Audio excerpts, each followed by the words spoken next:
Bom dia a todos. Hoje a gente vai falar um pouquinho sobre microextração em fase sólida, que é uma das técnicas analíticas de desenvolvimento mais recente, comparada às demais, comparada a outras, e que tem sido extensivamente usada principalmente para análise de componentes voláteis e semivoláteis de diversos tipos de amostras e matrizes.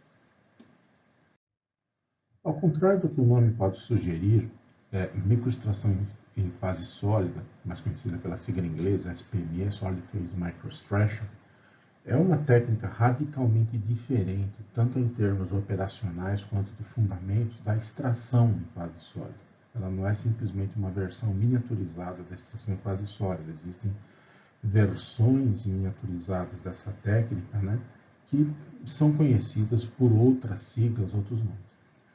O dispositivo básico convencional usado para microextração em fase sólida consiste em uma fibra de sílica fundida, um núcleo de fibra óptica bem fino, né, que é recoberto com um filme fino de um solvente ou de um adsorvente colado em um microtubo de aço. Notem aqui da escala, né, 500 micrômetros, né? Então você tem uma fibra bem fina de sílica, coisa de 200 e poucos micrômetros, 0,2, 0,3 milímetros de diâmetro, que é coberta com filmes ainda mais finos, menos espessos, de um adsorvente ou um solvente, um polímero absorvente. Essa fibra, seções de 1 ou 2 centímetros de comprimento dela, é colada em um microtubo de aço, porque ela é extremamente frágil, então não dá para usar ela assim. Então, esse aqui é o dispositivo básico de extração em SPME, ou pelo menos o núcleo dele, o coração dele. Um pedacinho de fibra óptica, que não é usada para finalidades ópticas aqui, obviamente, um pedacinho de fibra de sílica fundida, um fio de sílica fundida, com 1 a 2 centímetros de comprimento, colado num microtubo de aço e revestido com um filme bem fino de um solvente polimérico ou um adsorvente sólido. Bom, mesmo colado nesse microtubo de aço, né, o conjunto do microtubo e fibra acaba sendo extremamente delicado, ele não pode ser manipulado nessa forma. Então, para uso no sistema comercial de SPME convencional, esse microtubo ele é adaptado em uma agulha hipodérmica, de tal maneira que ele pode correr aqui, ele fica solto, né? Ele é colado com um septozinho de silicone para lacrar, né, essa junção, para não ter ela ser hermeticamente selada, preso com uma porca, e tem essa molinha aqui que é usada entre a porca e o resto do conjunto. Então tem essa agulha hipodérmica com essa peça aqui, com esse ressalto. É colado um septo aqui, o tubo é encaixado, rodando, passando por dentro desse septo que lacra, né, essa conexão, e isso aqui é preso com uma porca e uma mola. Então essa aqui é a foto do tal do conjunto de fibra para SPME. A fibra mesmo ela está escondida aqui dentro da agulha, ela tá, a mola mantém ela escondida. Isso é mostrado aqui nesse diagrama, né? Em repouso, essa mola força o conjunto para cá, a fibra fica protegida aqui dentro, você pode selar essa extremidade da agulha com um septo, com qualquer coisa, para evitar que ar atmosférico entre e contamine a amostra, né, os contaminantes do ar.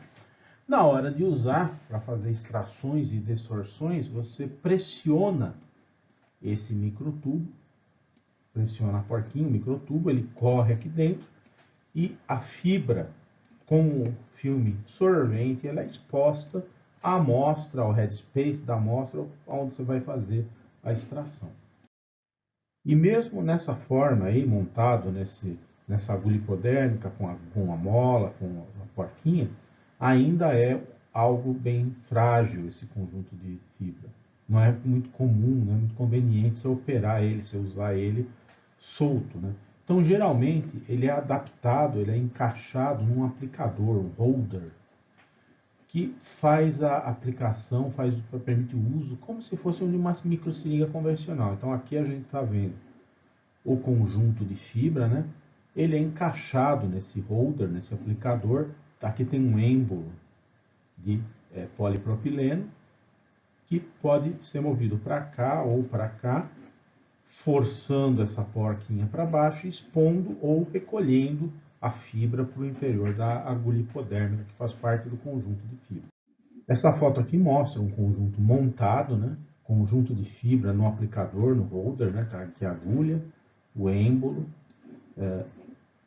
Essa foto, esse diagrama, né? Mostra como é feita a montagem, né? Você desparafusa esse guia de alumínio, encaixa a fibra, depois reparafusa ele no lugar. A fibra é reutilizável, você pode utilizar para várias extrações. E o aplicador, o holder também. O aplicador, o holder tem uso praticamente infinito, tem tempo de vida praticamente infinito. A fibra, como a gente vai comentar mais para frente, ela pode ser reutilizada diversas vezes para diversas extrações. Você simplesmente desparafusa o holder, retira a fibra que você quer trocar e coloca uma nova. Muito bem, como que é o processo de uso da microextração em fase sólida? Como funciona a microextração em fase sólida? O grande segredo dela está aqui. A forma de uso dela é extremamente simples, é quase que incomparavelmente simples. É a coisa mais fácil, mais simples, mais direta que existe entre você não precisar fazer tratamento nenhum na sua amostra, poder usar direto e qualquer outra técnica praticamente. Você consegue um ciclo completo de extração, pré-concentração e introdução no cromatógrafo ou em outro equipamento analítico com 3 etapas simples, facilmente executáveis. Imaginando aqui uma amostra aquosa ou líquida, você pode processar a extração de 2 formas. Você pode fazer a chamada extração direta. Você mergulha a fibra diretamente na amostra fluida, na amostra aquosa, por exemplo, sob agitação. Então você coloca a sua amostra em um frasco apropriado, um frasco de vidro com tampa e septo. Então essa tampa aqui tem um septo perfurável com uma agulha. Pega o conjunto de fibra onde você já adaptou a fibra para esse PME, perfura esse septo, introduz a fibra aqui no interior e aperta o êmbolo aqui. Aí você mergulha a fibra extratora no interior da amostra, você insere diretamente no interior da amostra agitada. Depois de um certo tempo, o que vai acontecer? Analitos interferentes, constituintes dessa amostra, vão sendo sorvidos aqui nesse filme de extração, nesse filme de polímero absorvente ou de absorvente sólido que tem na fibra. Atingido o equilíbrio, não é necessário que atinja o equilíbrio, mas é bom se puder, né? Uma quantidade de analito proporcional à concentração inicial na amostra é sorvida aqui.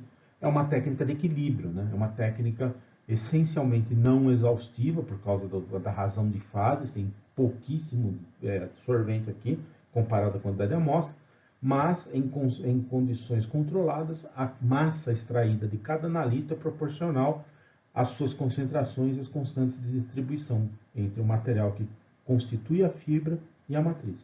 Atingido esse equilíbrio, após um tempo de extração otimizado, apropriado, que pode ser pré-equilíbrio, a gente falou no início do curso das extrações de equilíbrio, pré-equilíbrio, você recolhe a fibra de volta para dentro da agulha, puxando esse êmbolo para cima, e remove o conjunto de fibra aqui do frasco. E está pronto para fazer a dessorção e análise cromatográfica usando outras técnicas, não é só usado para cromatografia gasosa, a microextração em fase sólida. A fibra está presa, guardada aqui no interior da agulha hipodérmica, contendo os analitos sorvidos. É possível também operar no modo de headspace, que a gente chama de extração através do headspace. Você introduz sua amostra aquosa, sólida, líquida, de qualquer natureza, num frasco de extração, como a gente mostrou anteriormente, um frasco com tampa de rosca, septo, ou outro o container, outro recipiente similar apropriado, deixando um espaço vago aqui, o tal do headspace, introduz a fibra presa na agulha aqui, escondidinha aqui dentro da sua agulha, e expõe a fibra não diretamente à amostra, mas o headspace. Essa amostra aqui tem que estar agitada, né? Depois de um certo tempo, o que acontece? Os analitos vão se volatilizando aqui, sorvendo na fibra. Você atinge um equilíbrio. O analito se distribui entre as 3 fases presentes no sistema: amostra, headspace e sorvente da fibra. Nessas condições, a quantidade sorvida é proporcional à concentração. Na verdade, né, é fácil demonstrar, eu não vou fazer essa demonstração aqui por causa de tempo, por causa de falta de... não é necessário, né, no nível desse curso, mas é fácil a gente demonstrar que se o volume de amostra for o mesmo, o volume de headspace for o mesmo, constantes de distribuição forem iguais, tanto faz você fazer a extração direta ou através do headspace. No equilíbrio, a massa sorvida é a mesma.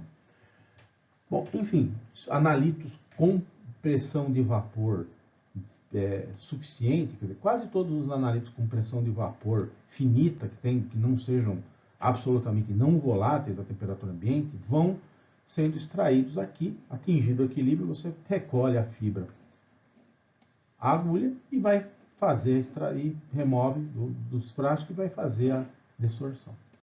Bom, microextração em fase sólida é uma técnica especialmente adequada para uso combinado à cromatografia gasosa e outras técnicas de separação, detecção, ou simplesmente detecção, onde a determinação é feita em fase vapor. Espectrometria de massas direta, você pode fazer desorção direta no espectrômetro de massas, espectrometria de emissão, absorção atômica para espécies moleculares que emitam em comprimentos de ondas viáveis, como organometálicos e coisas parecidas.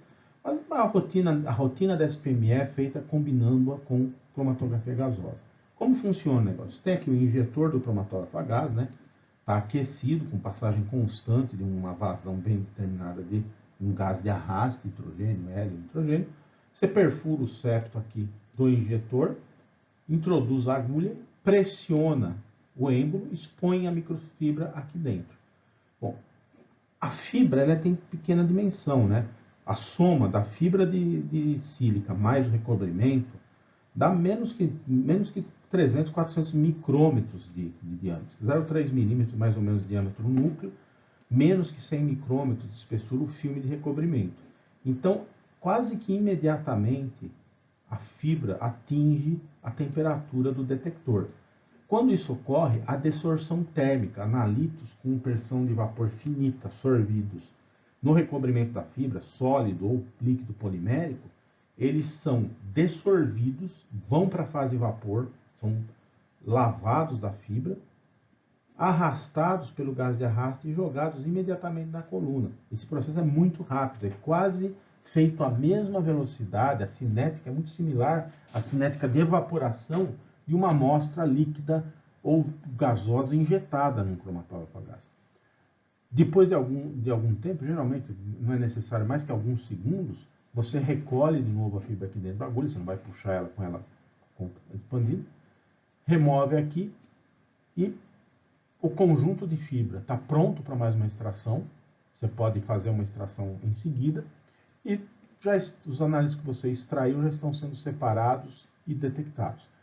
Se vocês comparam com outras técnicas que a gente já discutiu, a microextração em fase sólida é absurdamente mais simples. É uma técnica muito menos complexa operacionalmente, muito fácil de automatizar, muito fácil de mecanizar.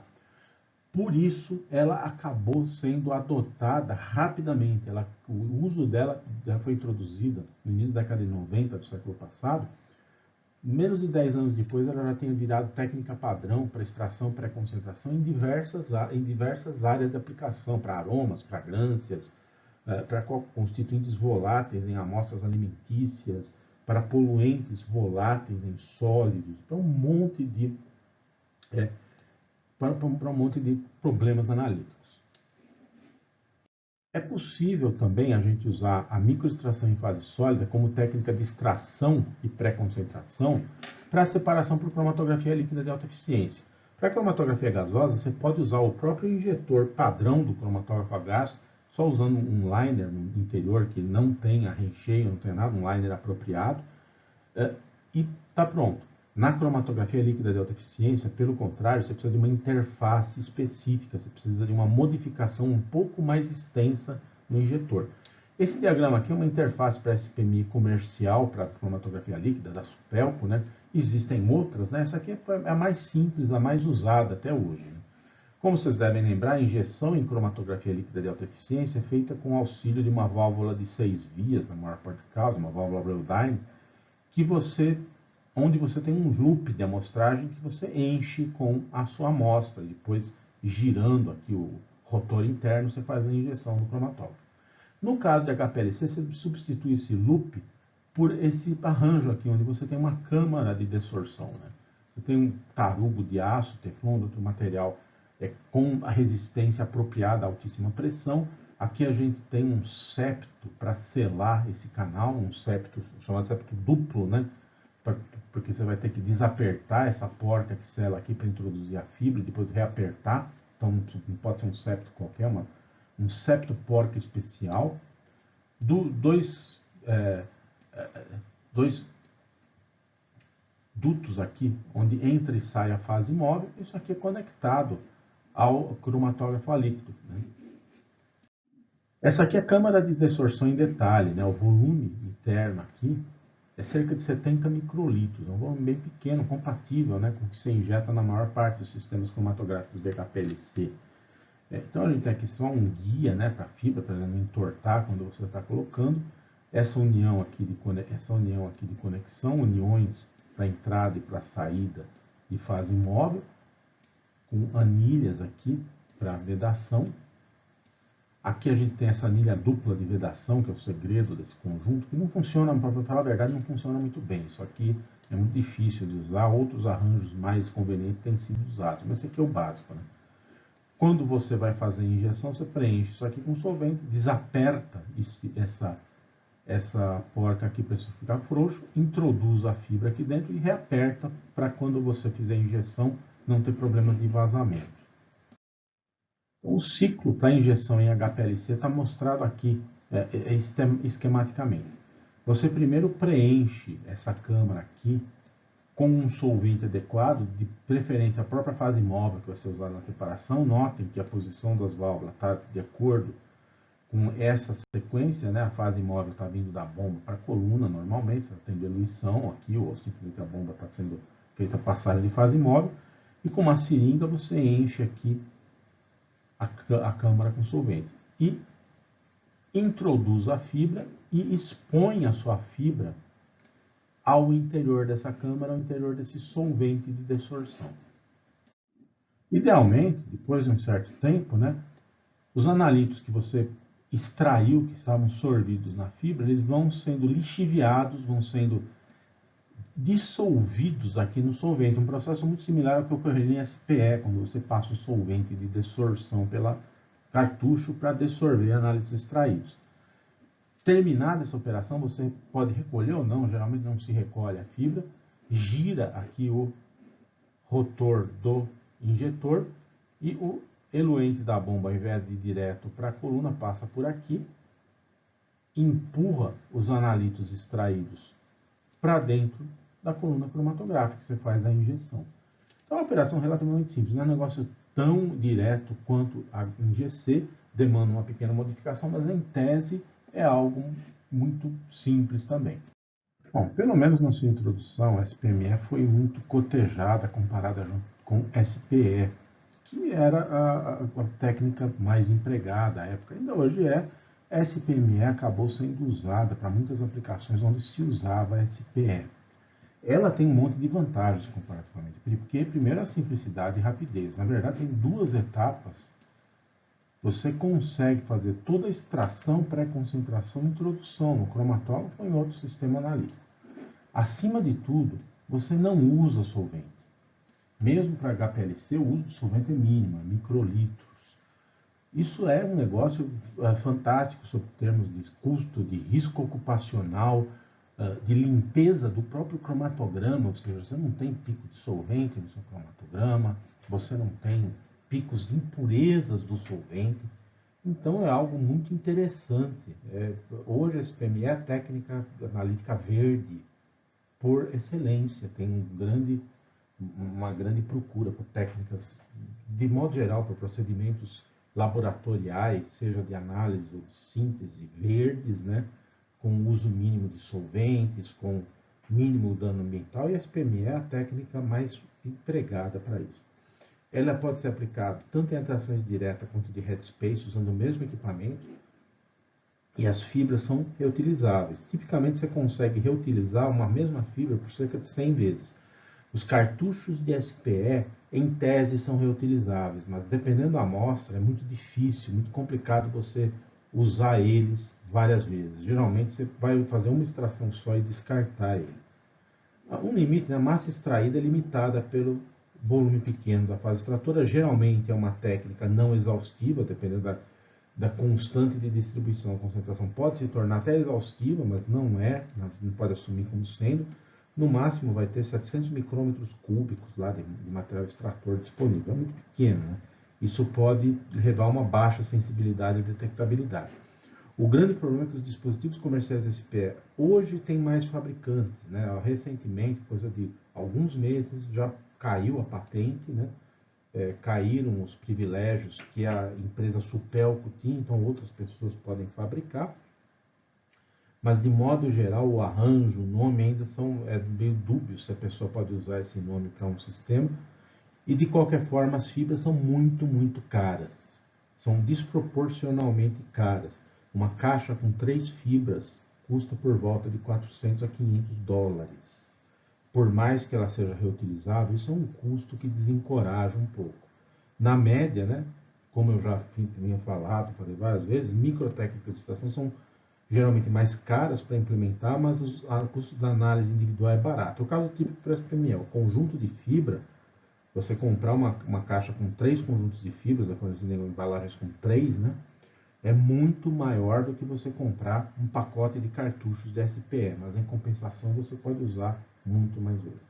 SPE, por ter uma extração exaustiva, é quantitativa, sim, mas é exaustiva, ela geralmente dá uma sensibilidade maior, você tem mais solventes disponíveis, o número de materiais disponíveis em fibras de SPM é relativamente pequeno, só que você tem que usar extensivamente solventes orgânicos.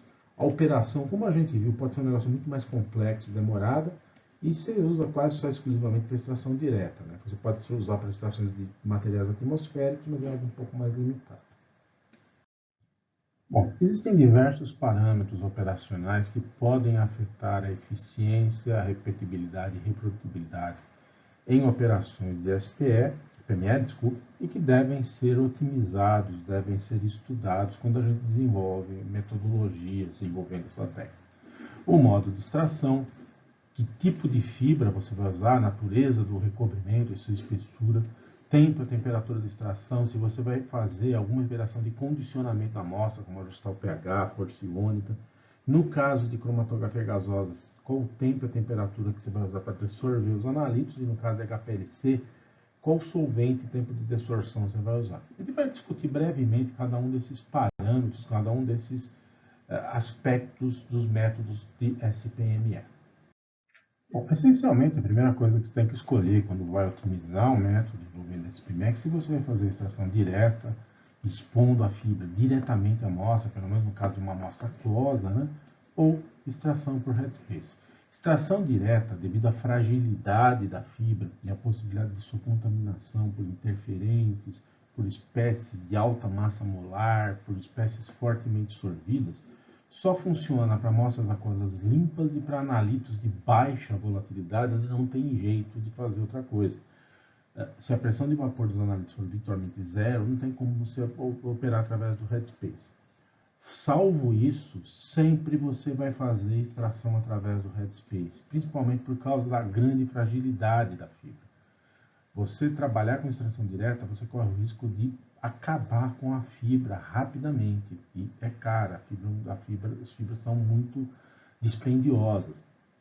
Usando extração através do headspace, que funciona especialmente para analitos de média e alta volatilidade, você pode usar tanto para amostra sólida, aquosa, biológica, qualquer tipo de amostra praticamente. Então, sempre que possível, em SPME você faz extração através do headspace. Se for qualquer espécie analisável por cromatografia gasosa, ela vai ter pressão de vapor suficientemente alta para ser extraída e processada por SPME. Em seguida, a gente tem que selecionar a natureza da fibra que a gente vai usar. Qual tipo de recobrimento solvente vai ter a fibra que a gente vai usar. Essencialmente, existem 2 tipos de recobrimentos disponíveis nas fibras da SPME comercialmente disponíveis. Recobrimentos poliméricos puros, onde o mecanismo de extração é a partição, especialmente PDMS, polidimetilsiloxano e poliacrilato, que como a estrutura dele indica, seria mais indicado para espécies mais polares, mais hidrofílicas, e PDMS, que é um solvente pouco polar, pouco seletivo, por ser pouco polar, e adequado, em tese, para analíticos mais apolares, mais hidrofóbicos. Na verdade, esse PDMS acaba sendo um material de uso bastante geral, porque ele vai extrair de forma bem pronunciada espécies polares, espécies hidrofóbicas, mas também tem uma certa afinidade por interações de dispersão com espécies mais polares, mais hidrofílicas. Esses materiais são disponíveis com filmes de várias espessuras, pelo menos no PDMS, 7, 30, 100 micrômetros, a gente vai falar em breve sobre o efeito da espessura do filme. Poliacrilato comercialmente só tem uma espessura disponível. O grande problema é o preparo, a fabricação desses materiais tem limitações quanto à espessura de filme com que você consegue estabilizar um filme do polímero, em particular, sobre uma camada, sobre um filme de uma fibra de sílica. Então, por isso que alguns materiais você tem um só recobrimento com espessura única, porque não tem como fazer filmes mais espessos, e filmes mais finos não teriam melhor espessura. Sólidos adsorventes também são disponíveis como recobrimentos, mas na verdade, pela característica deles, né, são sólidos, né, o material é oferecido na forma de dispersão em uma matriz polimérica. Então, o pessoal, para preparar essas fibras, pega grânulos, partículas do material adsorvente sólido, dispersa elas numa matriz de polímero, que age como um aglutinante, age como um adesivo, e recobre a fibra com essa pasta que é polimerizada e forma um filme adsorvente. Sempre vai ter um pouco de partição também, né? O mecanismo preponderante é a adsorção, como você vai ter esse dispersante, ele pode também agir como um sorvente. Mas, na prática, a gente considera que a predominância da adsorção, devido à quantidade de adsorvente que existe, é muito maior. PDMS-DVB é o mais popular, talvez, deles, foi o mais popular, é uma dispersão de resina estireno de vinilbenzeno, daí o nome de DVB, que é um material que é muito usado para SPE também, em polidimetilsiloxano, em silicone. Outro material popular é a dispersão de carboxen, de carvão ativo grafitizado em PDMS, carboxen PDMS. Existe hoje também no mercado, não está nessa listagem, uma fibra que talvez seja a mais versátil de todas, a mais útil para uso geral, que ela tem duas camadas concêntricas, dois filmes concêntricos, um de PDMS DVB exterior e outro de carboxen PDMS interior. Ele tem um filme de 30 micrômetros de carboxen disperso em PDMS recoberto por um filme de 50 micrômetros de PDMS recoberto, de DVB, disperso em PDMS, chamada fibra tripla, que ela tem uma eficiência muito grande para uma grande gama de analíticos. As aplicações vão depender da natureza do sorvente. Carboxen é especialmente útil, por ter carvão ativo, é um absorvente fortíssimo, para espécies que não seriam retidas em outros materiais, compostos muito leves, gases e coisas do tipo. Em tese, você pode fazer extração seletiva, se você escolher o adsorvente adequado, né? Só que é um negócio meio complexo em SPME, extração seletiva. Na prática, isso é muito difícil. Na prática, como as eficiências de extração já tendem a ser baixas em SPME, por ser uma técnica de equilíbrio, é muito mais interessante você deixar a seletividade para separação cromatográfica ou para detecção, para a ferramenta de detecção que você vai usar. Você não esperar muita seletividade, extrair só o que lhe deseja. Claro que numa matriz muito suja, se você fizer extração através do headspace, você vai eliminar naturalmente constituintes pouco voláteis, constituintes de alta pressão de vapor, macromoléculas e coisas do tipo. Mas fora isso, não é algo que seja tão seletivo a SPME. Bom, a gente está mostrando aqui uma comparação de resultados obtidos para a mesma amostra, polpa de cupuaçu, que é uma fruta amazônica que é comercializada para várias finalidades, uma delas é para fazer sucos, né?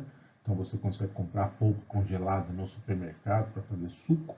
É, eu tenho aqui uma comparação de extrações através do Headspace da polpa do cupuaçu, feita com fibras com dois recobrimentos diferentes, PDMS e poliacrilato, né? Ambos absorventes líquidos, né? O modo operacional delas é por partição. Então vocês podem ver, por exemplo, comparando aqui esse pico C, que corresponde a caprato de etila, com éster, com cadeia alquílica de 8 carbonos, mais 2 do radical etila, né, 10 carbonos, a eficiência para o PDMS é maior do que para poliacrilato. O pico D é para betalinalol, que é um terpeno hidroxilado, né, onde você vai ter formações de ponte de hidrogênio. Então, o poliacrilato conseguiu extrair com mais eficiência. A mesma coisa para o aldeído decílico, decanal. Né? Já para, por exemplo, o 2-metilbutirato de etílico, que é um éster alquílico, né? Tem uma cadeia longa alquílica, a eficiência para o PDMS foi muito maior. Né? Então, aqui onde tem forças de dispersão, a eficiência do PDMS é melhor. Poliacrilato praticamente só foi melhor aqui, onde você tem formação de ponto de hidrogênio, onde você tem compostos bem hidrofílicos.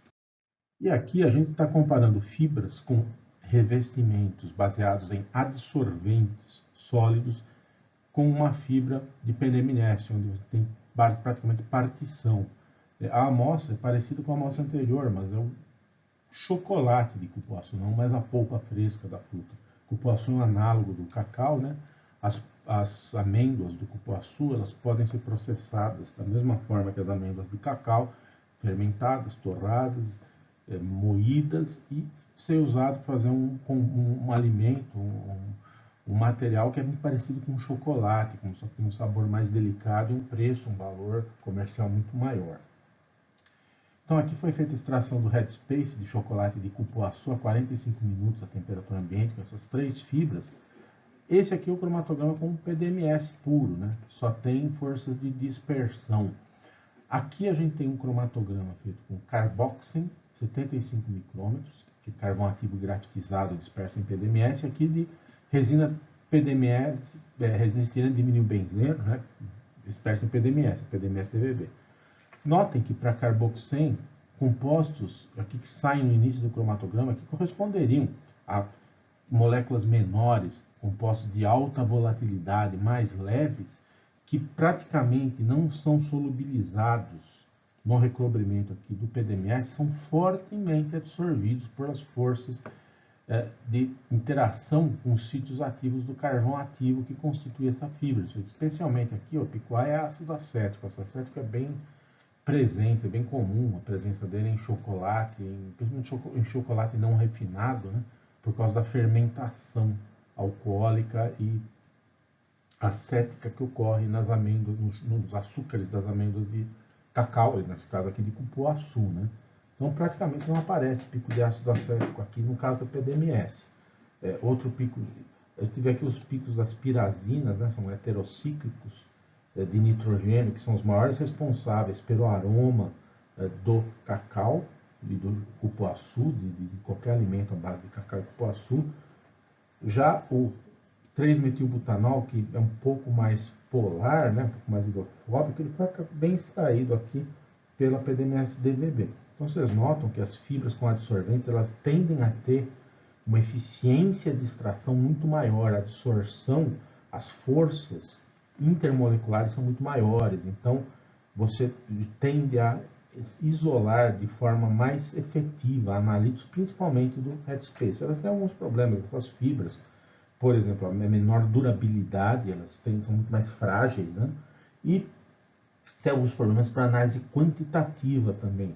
O número de sítios ativos disponível é pequeno e pode haver efeitos de deslocamento do analito absorvido por outras moléculas e isso prejudica a análise quantitativa.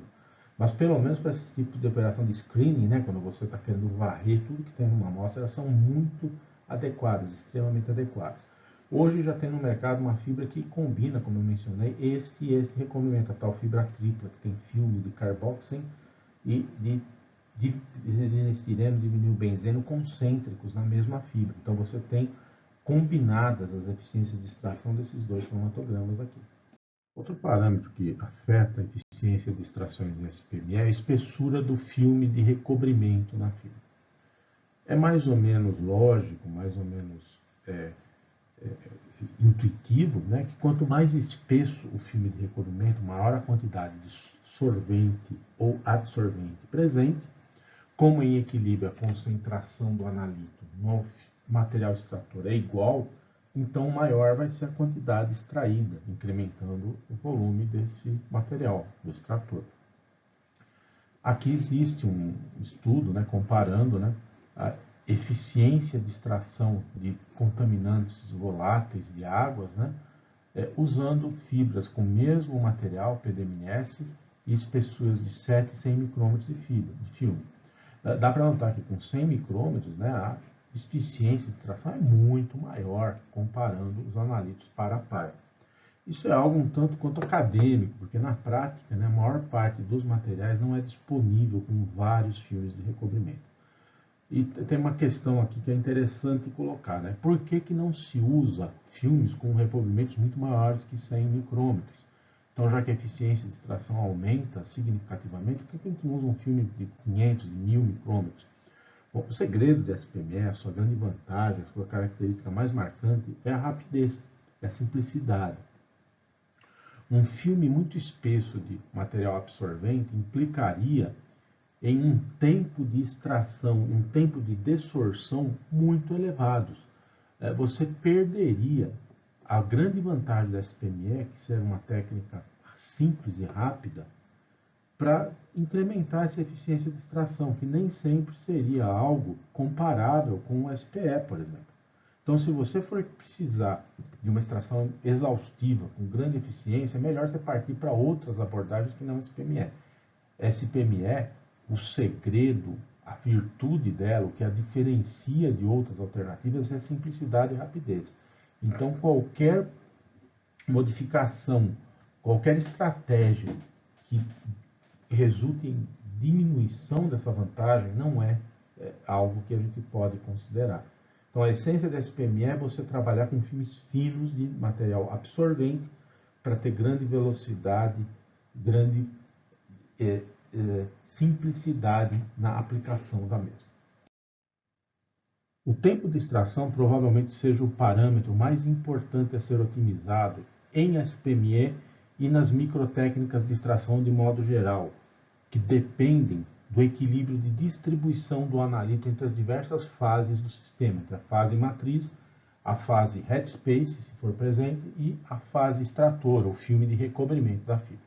A SPME é uma técnica de equilíbrio por excelência, pois em um determinado tempo de exposição da fibra à amostra ou headspace, se há atingimento de condições de equilíbrio, a massa extraída é maximizada e tempos adicionais de extração não vão mostrar qualquer incremento nessa massa. A massa fica constante a partir daí. Então, idealmente, né, você tenta descobrir qual é esse tempo de equilíbrio e trabalha pelo menos com esse tempo, na vez um tempo de extração um pouquinho maior para ter certeza que atingiu ele.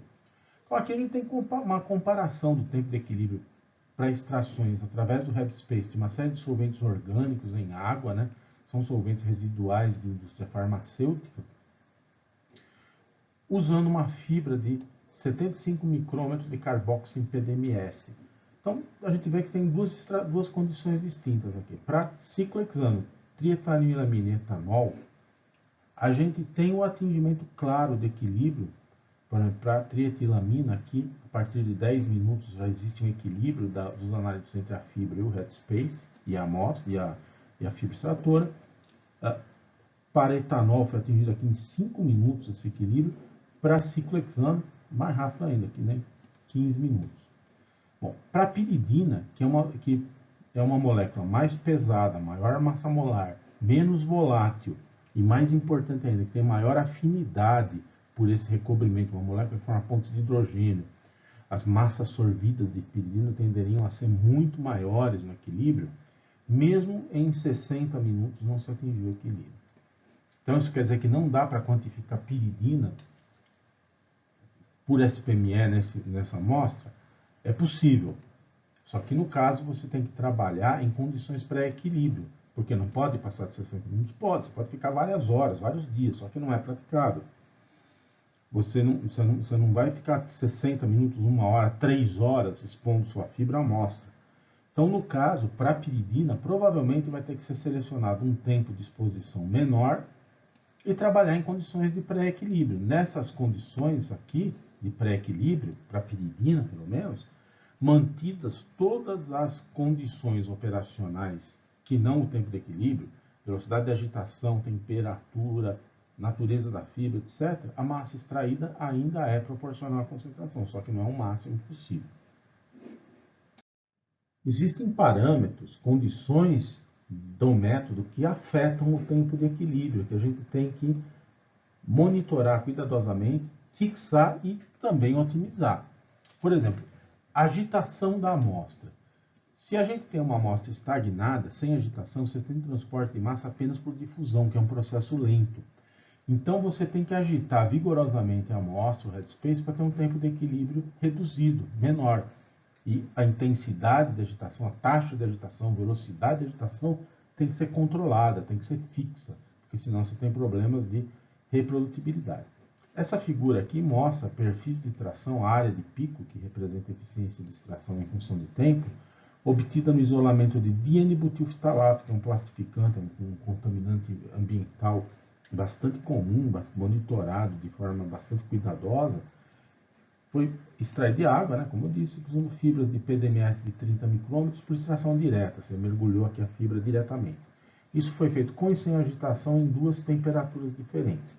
Comparando a mesma temperatura com e sem agitação, por exemplo, 22 graus, aqui a gente tem 22 graus sem agitação e 22 graus com agitação. A gente pode ver que com agitação, 60 minutos aqui começou a atingir o equilíbrio.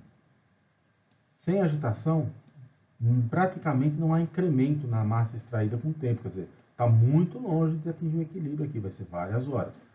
Para 66 graus, a mesma coisa. Sem agitação, a gente demorou cerca de 40 minutos para atingir o equilíbrio. Com agitação, esse tempo foi reduzido para cerca de 10, 15 minutos para você atingir o platô, o equilíbrio de extração. Bom, a temperatura de extração, ela também afeta o tempo de equilíbrio. Então, se você comparar nessa figura aqui, extrações com e sem agitação, mas feitas a temperaturas diferentes, extrações sem agitação, 22 e 66 graus. A 22 graus, praticamente sem agitação, você nem viu tendência a atingir o equilíbrio nesse tempo de 1 hora. 66 graus, mesmo sem agitação, aqui em 40 minutos atingiu o equilíbrio. Mesma coisa aqui com agitação, 22 e 66 graus. 22 graus demorou um tempo muito maior, nem 60 minutos ainda nem atingiu o equilíbrio. 66 graus atingiu aqui o equilíbrio em 10, 15 minutos. A massa extraída no equilíbrio é outra história, é bem diferente. Mas o tempo para atingir o equilíbrio é muito maior a 66 graus. Por quê?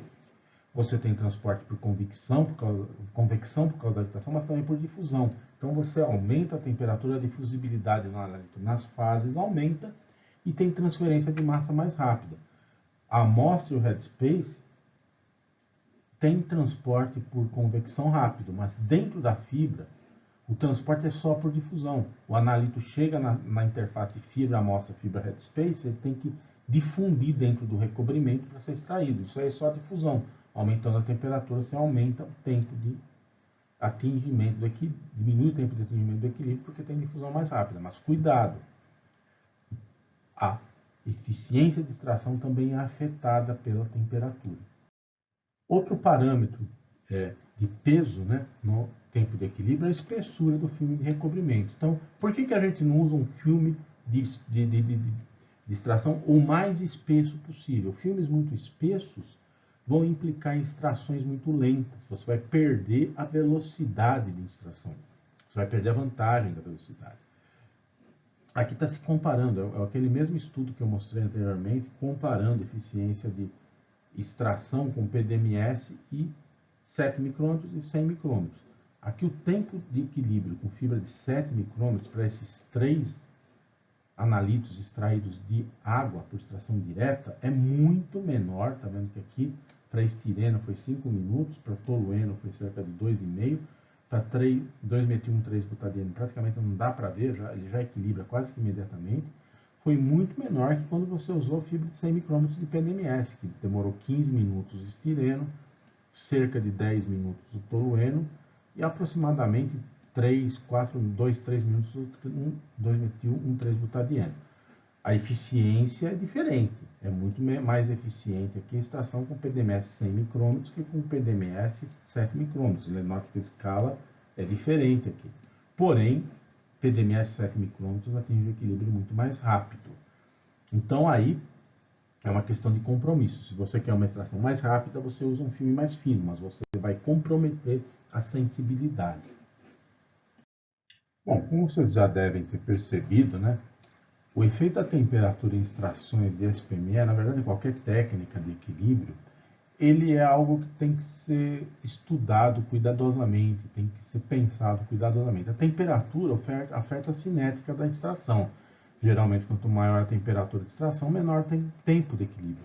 Mas também afeta a termodinâmica, afeta a posição dos equilíbrios dos processos envolvidos na extração. Né?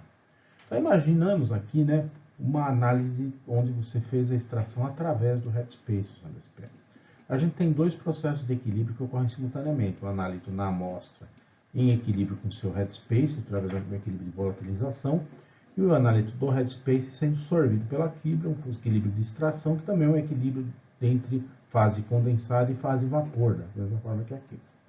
Quando a gente aumenta a temperatura, o atingimento desses equilíbrios, o tempo para atingir os dois, diminui, com certeza. Porém, a posição do equilíbrio geralmente também muda.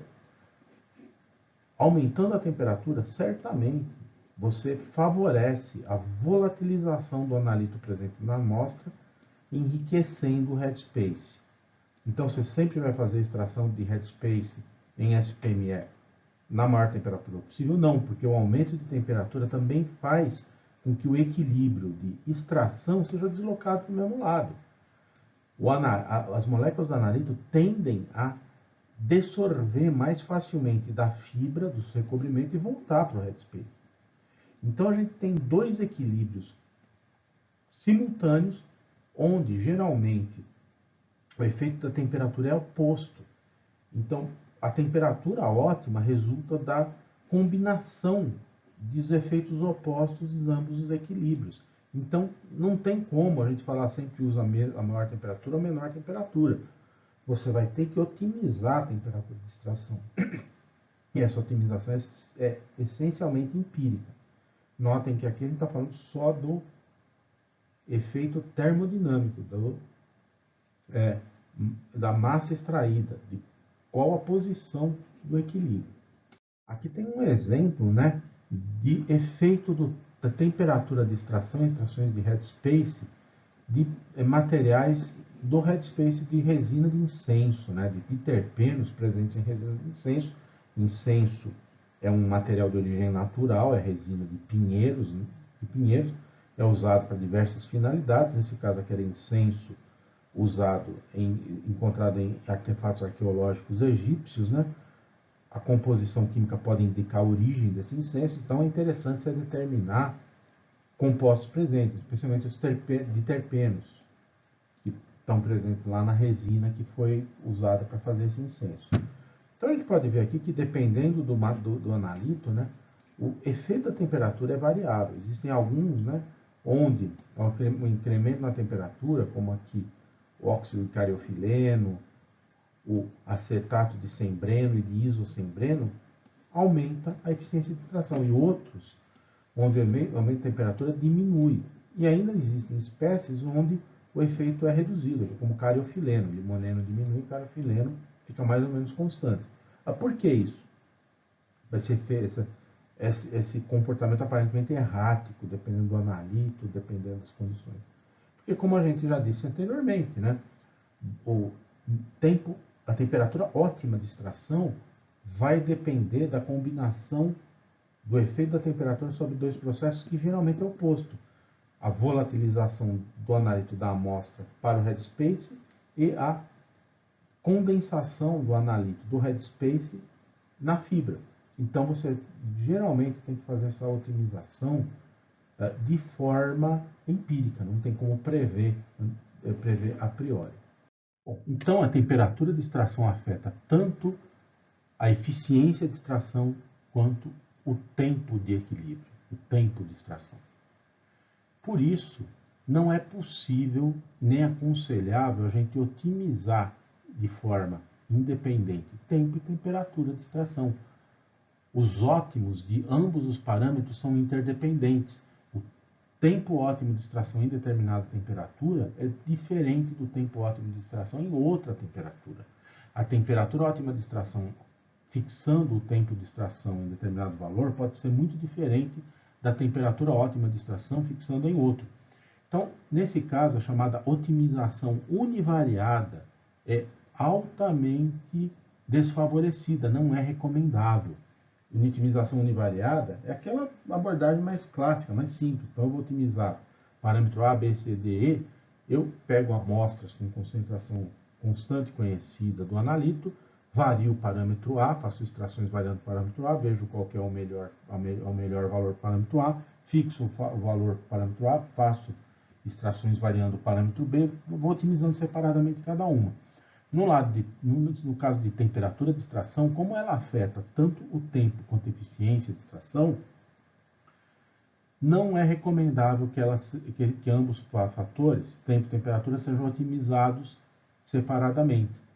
É interessante você fazer otimização multivariada. Para qualquer técnica de equilíbrio, SPME, qualquer outra, na verdade, especialmente tempo e temperatura de extração, é interessante você usar estratégias como planejamento fatorial, onde você varia os dois parâmetros ao mesmo tempo, você vai fazer ensaios variando tanto tempo e temperatura, e tenta achar simultaneamente o tempo e a temperatura ótima.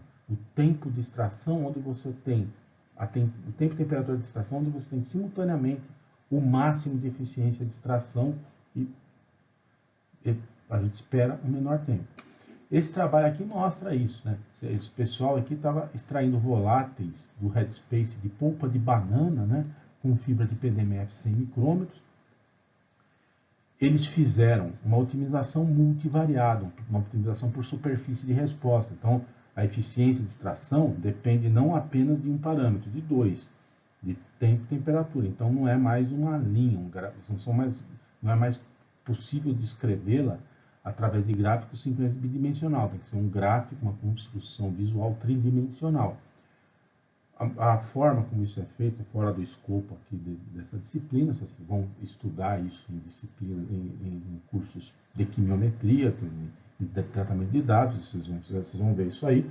Mas, essencialmente, você faz ensaios com tempos e temperaturas variados, variando ambos os parâmetros ao mesmo tempo, define a resposta, no caso, massa total extraída de todos os voláteis, pode ser a área total de pico, pode ser a área do analito que interessa, e tenta construir a superfície que descreve resposta, no caso, massa extraída aqui nesse ensaio, em função de tempo e temperatura de extração. Vocês podem notar que é muito comum esse tipo de formato, é um formato biparabólico, né? Então, aqui a gente vê que a temperatura ótima era 45 graus, e para essa temperatura, a temperatura ótima, desculpa, era 50 graus, e o tempo ótimo para essa temperatura era 55 graus Celsius. Então, ao mesmo tempo, se otimizou temperatura e tempo de extração. Além de ganhar tempo, fazer menos ensaios, foi possível atingir, determinar quais as condições de máxima eficiência verdadeira. Uma otimização univariada não iria levar a resultados aproveitáveis, você não iria atingir o máximo. Bom, no caso de amostras aquosas, amostras biológicas e materiais assimilados, né, um parâmetro que também deve ser cuidadosamente estudado é a necessidade eventual de condicionamento do meio, ou seja, de ajustar pH ou força iônica da matriz antes da extração. O ajuste de pH ele é imprescindível quando você tem espécies protonáveis ou desprotonáveis, ácidos ou bases, por exemplo, fenóis, ácidos carboxílicos, aminas, assim por diante, né?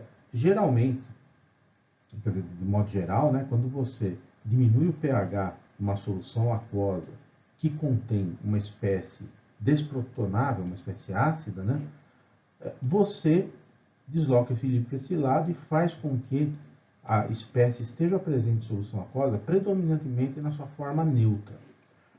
No caso de espécies básicas protonáveis, é o contrário, você adiciona uma base, aumenta o pH e você transforma ela na forma desprotonada também neutra. Qual é o problema aqui? Qual é o interesse? As constantes de distribuição para as formas iônicas e as formas neutras de analitos moleculares são completamente diferentes. No caso dos materiais usados em SPME, geralmente as constantes de distribuição para as formas iônicas são muito pequenas, são virtualmente nulas. A solubilidade, por exemplo, de cátions e ânions em filmes de poliacrilato, em filmes de PDMS, é muito pequena. No caso de adsorventes, poderia haver retenção? Poderia. Porém, esses adsorventes são dispersos lá em filmes poliméricos. O material tem que difundir por esse filme polimérico, um percurso curto, mas ainda assim existente, um filme polimérico, e a difusibilidade depende da solubilidade. Se essas espécies não são solúveis nesses polímeros, eles não vão chegar no adsorvente. Então, é inevitável que as espécies tenham de estar predominantemente nas suas formas neutras quando você faz a extração. Isso, para ácidos, demanda que a amostra tem que estar em pH baixo, tem que ser adicionado ácido, tem que ser tamponada, ou então em pH ácido, e o contrário para amostras básicas, para analitos básicos. Analitos neutros, você vai ter efeito pH, o efeito vai ser marginal, não é necessário você estudar o efeito do pH se o analito não for protonável ou desprotonável, salvo haja alguma particularidade da matriz que demande isso. Esse efeito do pH da matriz aquosa sobre a eficiência de extração está bem exemplificado aqui e no exemplo posterior que a gente vai falar. A gente tem aqui extração de bases aromáticas, de bases anilinas, né, alquiladas e nitradas, né, por fibras de PDMS com 100 micrômetros de recobrimento de amostras aquosas, com amostras condicionadas em diversos pHs, né, pH 2, 7 e 12. Comparando aqui, né, a gente vê que, por exemplo, a nitroanilina, a eficiência de extração dela, não depende do pH, é praticamente a mesma, mas o pKb da nitroanilina é 14,3. Ela praticamente não é básica, ela é quase tão básica quanto a própria água, né? A difenilamina, que tem um pKb de 13,2, é a mesma coisa, né? A eficiência de extração quase não muda com o pH. A dietilanilina, que tem um pKb que não foi determinado, mas é aqui da ordem de 8, 9, né? A gente já vê um efeito pronunciado. Em amostras neutras e básicas, ela tem um máximo de eficiência de extração. Amostras acidificadas, pH baixo, a gente já tem a dietilanilina protonada na forma catiônica e ela não é extraível, né, por PDMS, ela não se dissolve nele. Quinolina, fenantridina, que tem PKBs cada vez menores, são cada vez mais básicas, né? Ocorre o mesmo efeito. Já para a tributilamina, que tem um pKb de 4, uma base razoavelmente mais forte, uma base moderadamente forte, né? Mesmo em soluções neutras, a gente já não consegue extrair ela de forma efetiva, meio ácido de nada. Né? A amostra tem que estar em pH muito alto, tem que ter pH básico para o equilíbrio de dissociação dela estar suficientemente deslocado para o lado não protonado, onde ela predominantemente está na forma não iônica. E para analitos ácidos, o efeito é oposto, né? A gente tem aqui o mesmo estudo, mas feito com fenóis. Fenóis são ácidos orgânicos fracos, né? Desde o fenol, né, o hidroxibenzeno, que tem um pKa de 10, é um ácido bem fraco, até o pentaclorofenol, que tem um pKa de 4,7, né? Já tem uma força similar aí do ácido acético, né? Então a gente pode ver, né, que com o aumento do pH, todos eles têm uma diminuição na eficiência de extração, que é mais pronunciada quanto mais forte for o ácido. No caso do pentaclorofenol, note que esse gráfico aqui está cortado, né? Porque se fosse fazer na mesma escala essa barra e as demais, você nem veria as demais, né? Só em meio ácido você consegue extrair. Meio neutro e, pior ainda, meio básico, é quase impossível você isolar qualquer quantidade. Já de clorofenol e o próprio fenol sem qualquer átomo, heteroátomo ligado a ele, dá para você extrair em meio neutro, que a eficiência é muito próxima do meio ácido. Mas quanto mais forte for o fenol, maior a diferença entre a eficiência de extração das soluções acidificadas, onde o fenol está protonado na forma neutra, e soluções básicas, onde ele está desprotonado na forma aniônica, na forma do fenato, e neutro, onde, dependendo da sua força, ele pode estar significativamente ionizado. Quanto à força iônica, né, a gente está falando da adição de eletrólitos a amostras aquosas ou predominantemente aquosas. Né? Aquele efeito de salting out que a gente já discutiu, né, que depende do valor da tal da constante de Sechenov, que geralmente, para muitos analíticos, é positiva, quer dizer, adicionando eletrólitos à amostra aquosa, você aumenta a eficiência de extração, porque você diminui a força iônica do solvente água, aumenta a atividade do analito na amostra e desloca o equilíbrio de extração para o lado da extração.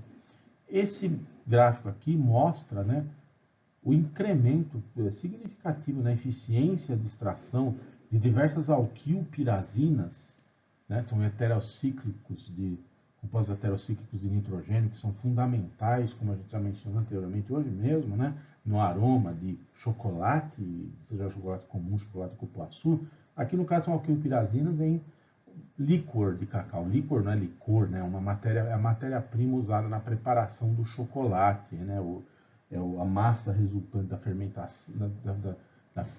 fermentação, torrefação, moagem das amêndoas de cacau e que é usado para fabricar o chocolate. Então, o licor de cacau aqui foi suspenso em água ou soluções aquosas de NaCl, foi feita a extração do headspace.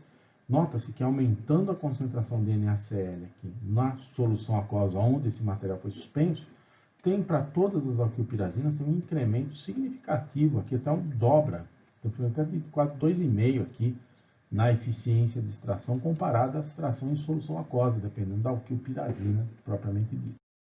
Obviamente, não se pode assumir que o efeito de incremento da força iônica, da salting out, vai ser sempre favorável para qualquer analito. Isso tem que ser testado, checado, otimizado.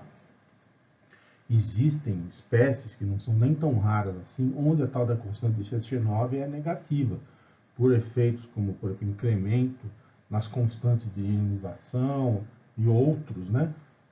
A adição de eletrólitos, de cloreto de sódio ou outro eletrólito qualquer à amostra aquosa não causa incremento na massa extraída. Principalmente em análises muito hidrofílicos, muito polares, dissociáveis, pode ocorrer isso aí.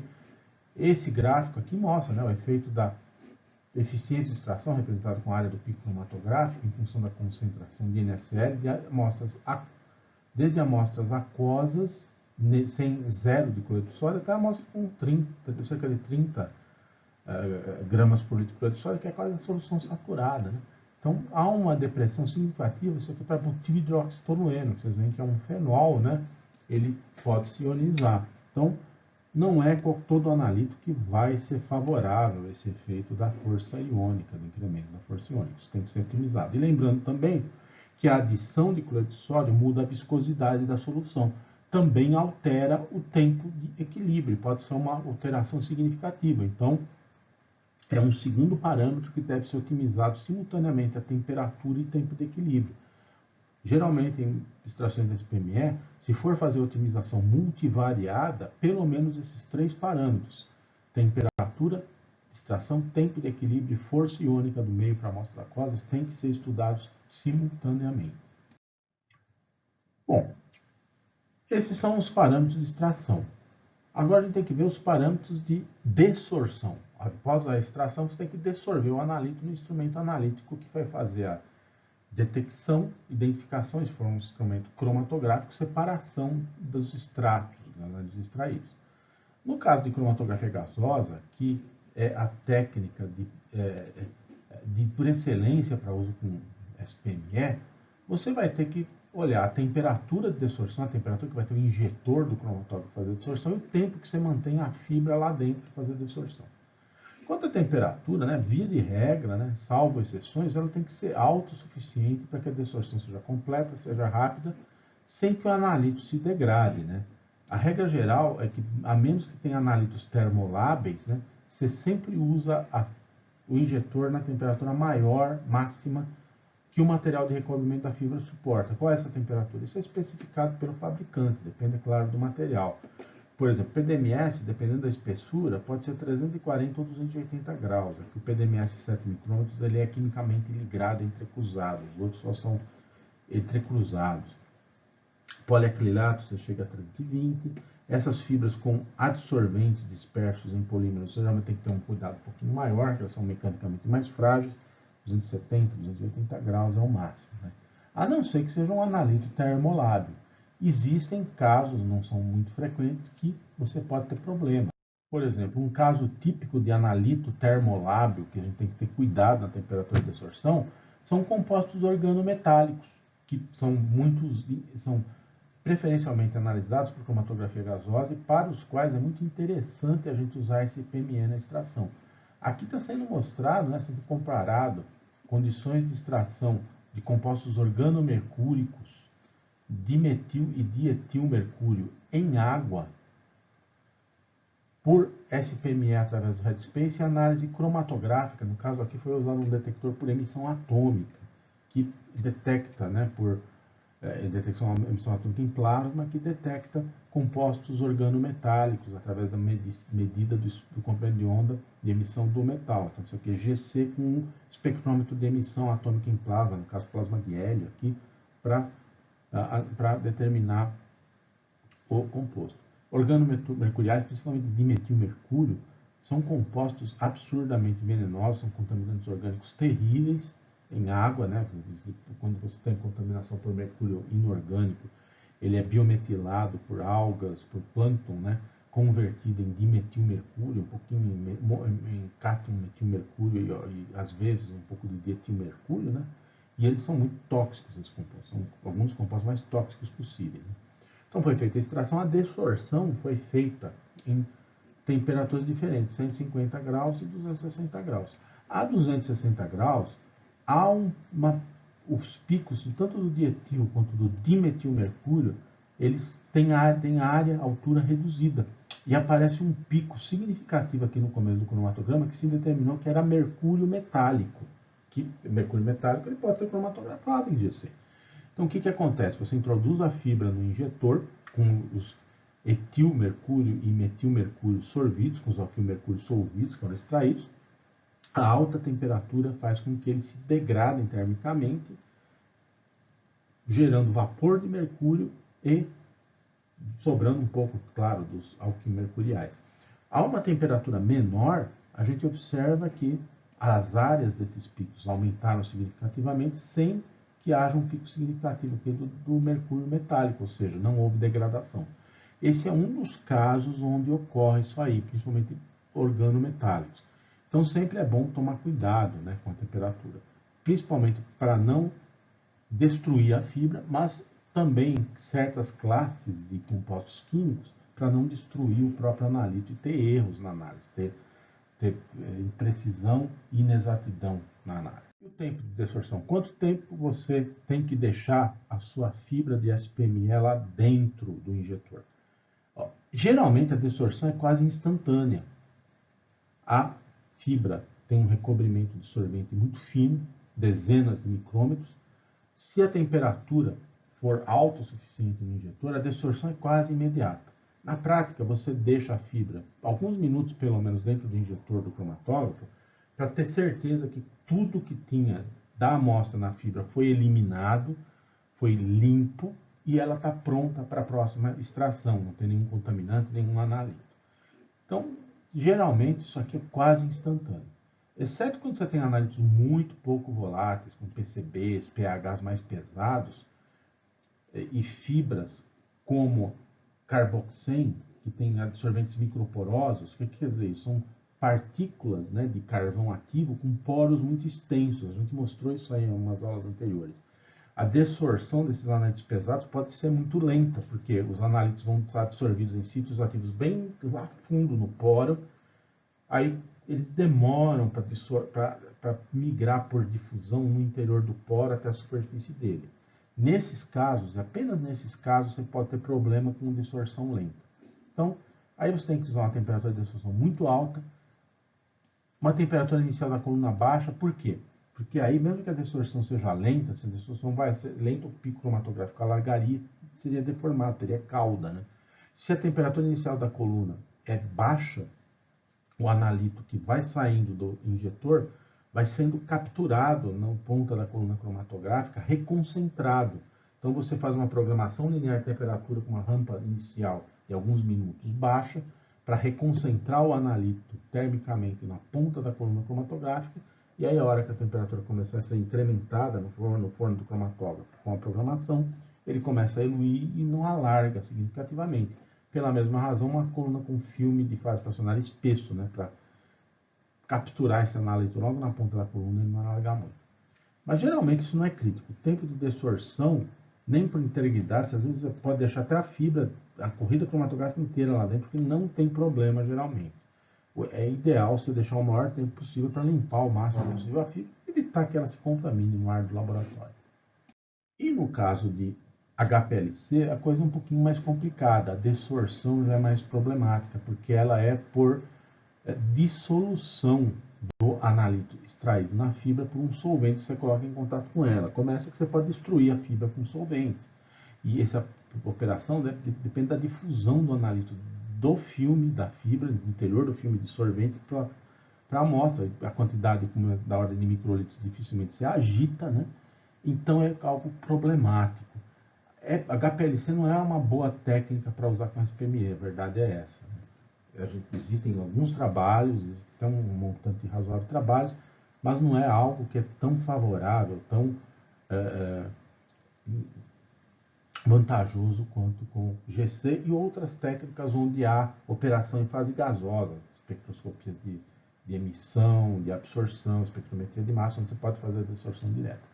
No caso da HPLC, o tempo de desorção, ao contrário de GC, é bem crítico, né? Porque você tem que otimizar para evitar o carry-over. O que é carry-over? Você extraiu, dessorveu, só que sobrou analito na fibra. Você vai fazer extração da mesma fibra de outra amostra logo em seguida, vai ter analito da outra extração. E esse procedimento aí, esse fenômeno de desorção é muito lento, né? Então tem que ter cuidado. Esse pessoal aqui do grupo do Kiyokatsu Jino, lá no Japão, ele comparou, né, a cinética de desorção de diversos pesticidas extraídos de água por fibras de SPME com diversos tempos. Ele usou acetonitrila, cerca de 80 microlitros de acetonitrila, fazer uma distorção estática, né? Mergulhou a fibra em um frasquinho com 80 microlitros de acetonitrila. É possível fazer isso, não precisa. Se você não tiver aquela interface que a gente mostrou, você pega um microfrasco com um volume bem determinado de solvente, mergulha sua fibra lá e espera o tempo necessário, né? Ele calculou a porcentagem de carry-over, ou seja, a porcentagem de analítico que sobrou na fibra depois desse procedimento, né? Para alguns analitos, mesmo após 60 minutos, você ainda tinha 6, 7% de analito sobrando na fibra, para tempos de desorção dessa ordem de grandeza. Quer dizer, é um negócio problemático o uso de HPLC para análise quando você usou SPME, para extração e pré-concentração.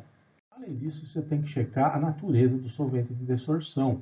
Você tem que usar solventes que têm uma afinidade com a análise suficientemente alta para recuperar eles quantitativamente do recobrimento, para dissolver. Então tá claro isso aqui, ó. Esse pessoal está determinando delorazepam, que é um anti-ansiolítico, né, um antidepressivo em urina, por HPLC, isolando ele por SPME. Então eles fizeram a desorção estática, ou seja, expuseram a fibra após extração com misturas de acetonitrila à água, que era mais ou menos igual à fase móvel que ia ser usado, com diferentes composições, desde água pura até acetonitrila pura. E as misturas com diferentes proporções.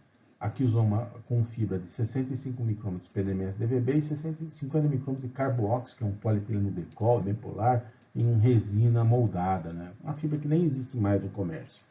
Ó, com água, nenhuma das fibras você conseguiu dissolver. Tem mais, quase 90% de carry-over. Só 10%, mais ou menos, do analito extraído conseguiu ser arrancado e jogado no cromatógrafo.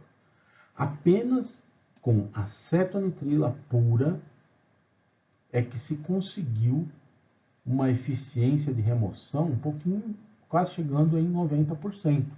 Mesmo assim, tem um carry-over elevado. Com a fibra carbox TR, você não consegue mais arrancar o analito de lá. Então, tem que ser otimizado. Bom, de modo geral, você tem que usar a própria fase móvel, assim empregada na separação cromatográfica como solvente de absorção. É algo que é meio contraditório, né? Você vai ter que usar um solvente forte, geralmente. Se o solvente for forte, ele arrasta muito rapidamente o analito, você prejudica a separação cromatográfica.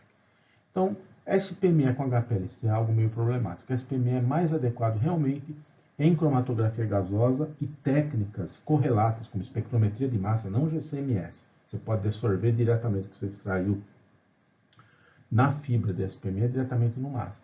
E outras técnicas correlatas.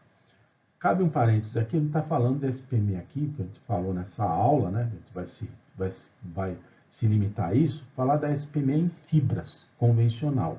Já existem no mercado, mais recente, coisa de 5 anos para cá, outros formatos de SPME. Você usa lâminas, onde você usa hélices, outros tipos de dispositivos de SPME com outras formas. O formato convencional, até agora, ainda é o formato em fibra. A chamada Blade SPME, lâminas, né? Está ficando popular, mas ainda é uma exceção. Bom, o que a gente podia falar desse PME é uma técnica muito mais interessante que isso, muito mais complexa, mas o tempo que ele tem é limitado, né? Nesse curso, a gente tem um monte de coisa para falar, tem que só dar uma pincelada em cada técnica. Era isso. Então a gente encerra aqui hoje. Próxima aula a gente vai falar das técnicas de headspace.